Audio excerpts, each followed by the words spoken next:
Brought to you by Cerberus.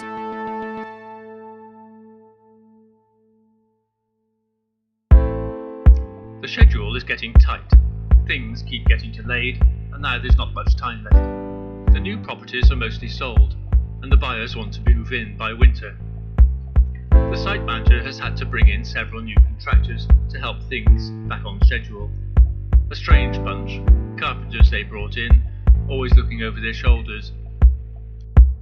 After being called in, the builders and carpenters gather in a circle around the site manager and foreman.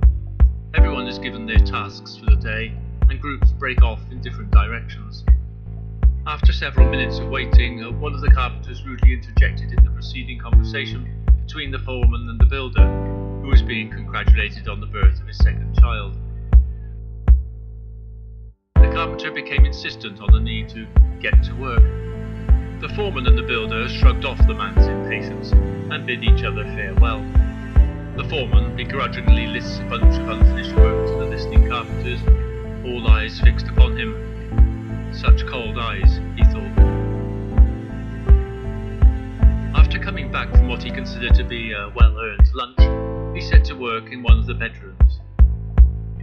After setting the closet door's frame in place, he checks that everything is level and symmetrical.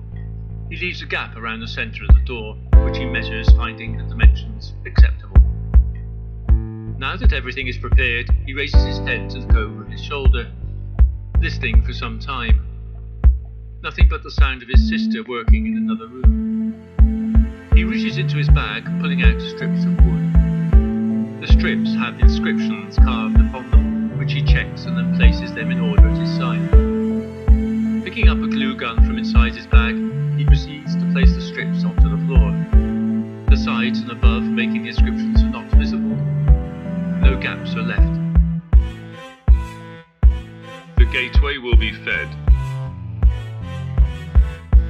He makes a small cut on his arm and watches the blood trail down to his fingers. He touches the wooden strips now secure in place and speaks barely audible words of another tongue. Sacrifices will be made, but not from our ranks. He finishes the job, making sure there are no signs of blood. Tight bandages are applied. No one can know, not a trace. The group gather before the foreman. Great work today, everybody. Keep it up, and we should have you back for some other big jobs we've got lined up. Oh, hey, have you had an accident? The foreman pointed down at the blood-soaked patch of shirt sleeve of a co-worker. Disapproving looks are given by the rest of the team.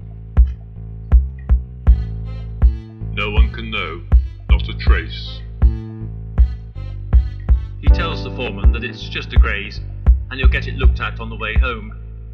Being satisfied with the explanation, the man and the group are allowed to leave. After watching the incident unfold, he also picks up his bag and hat and turns to leave. It is not his fault, and he can take no blame. In his mind, he pats himself on the back.